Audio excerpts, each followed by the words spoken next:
ayat yang ke-19, أو كصيب من السماء فيه ظلمات ورعد وبرق يجعلون أصابعهم في آذانهم من الصواعق حذر الموت والله محيط بالكافرين. Kalau kita lihat dalam terjemahan, atau seperti orang-orang yang ditimpa hujan lebat. Tadi Allah berikan tentang kefahaman kita tentang mata, telinga dan juga mulut. Sekarang ini tentang orang yang ditimpa hujan lebat dari langit disertai gelap gelita. Tadi ada perumpamaan tentang api, yang ini tentang hujan lebat yang disertai dengan dari langit disertai dengan gelap gelita, guruh dan juga kilat pada waktu malam. Dalam keadaan begitu, mereka menyumbat telinganya dengan anak jarinya kerana mendengar suara petir sebab takut akan mati, dan Allah meliputi orang-orang yang kafir. So kalau kita lihat pada ayat yang ke-19, ada contoh yang lain pula. Kita lihat ayat 20 terus. Hampir-hampir kilat itu menyambar penglihatan mereka. Setiap kali kilat itu menyinari mereka, mereka berjalan di bawah sinar itu, dan bila gelap menimpa mereka, mereka berhenti. Sekiranya Allah menghendaki, nescaya Dia melenyapkan pendengaran dan penglihatan mereka. Sesungguhnya Allah Maha Kuasa atas segala sesuatu. So kalau kita seperti biasa, kita buat catatan sedikit berkaitan dengan ayat 19 dan juga ayat yang ke-20 itu, apa yang kita fahami daripada ayat 19 dan juga ayat 20. Kita lihat bersama-sama. Ada tentang, kali ini perumpamaannya adalah tentang ini pada ayat yang ke-19 ya. Seperti hujan lebat. Kali ini hujan lebat yang disertai dengan apa? Gelap gelita, kemudian adanya guruh dan adanya kilat. Guruh bunyi, kilat cahaya itu. Mereka lakukan apa? Mereka sumbat telinga mereka. Sumbat telinga.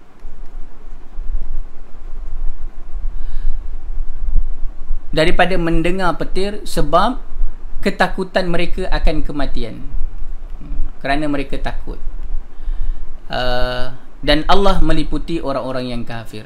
Itu yang pertama. Yang kedua, kalau kita merujuk kepada terjemahan itu, apa yang kita boleh dapatkan catatan awal, hampir kilat itu menyambar penglihatan mereka. Kilat hampir-hampir menyambar penglihatan.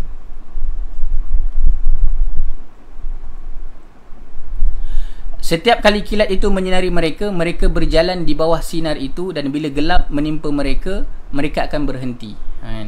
Bila ada cahaya, mereka jalan.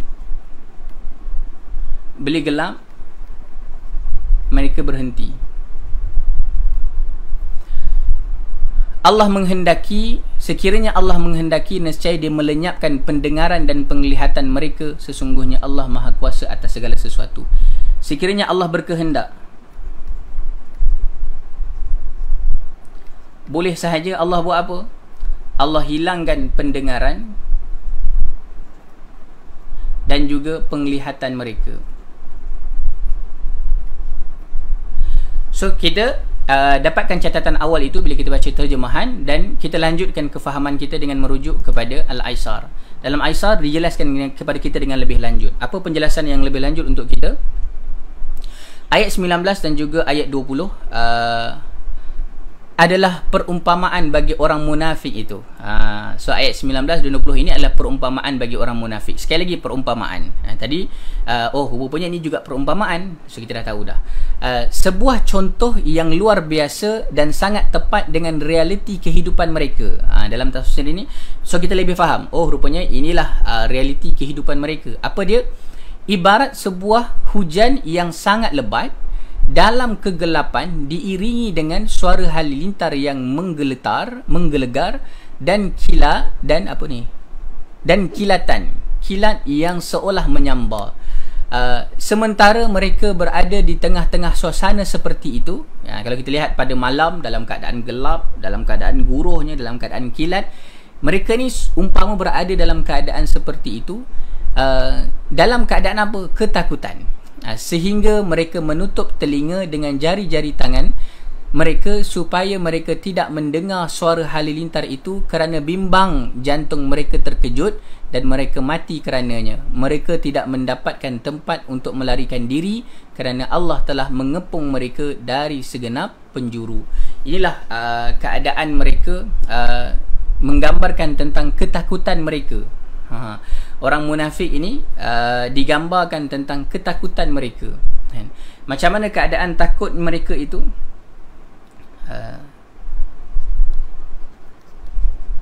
Takut mereka itu dalam keadaan, gambarannya dalam keadaan begini. Sehingga kan mereka, bila mereka takut, mereka tutup telinga mereka dengan jari. Ini ada sahabat saya, dia berkongsi tentang bila kita melihat kilat di langit, ada cahaya di langit itu, kita boleh buat prediction berapa jarak kita dengan bahaya. Bahaya tu maksudnya kalau kita boleh terkena panahan petir kan.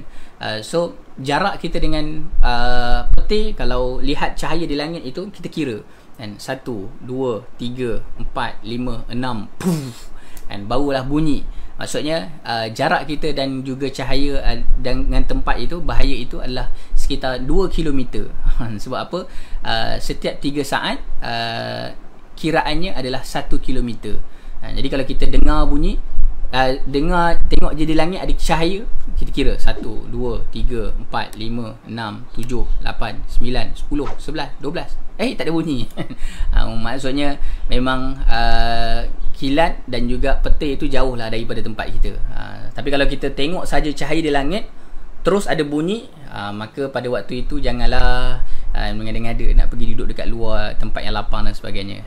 Sebab tu itu tambahan tak dalam tafsir ini. Cumanya nak menggambarkan tentang kalau dalam keadaan kilat, kita tak ada pun nak duduk suka-suka nak bergembira kan. So Allah menggambarkan ketakutan mereka ini seperti dalam keadaan ini, dan Allah sudah meliputi pun mereka ini.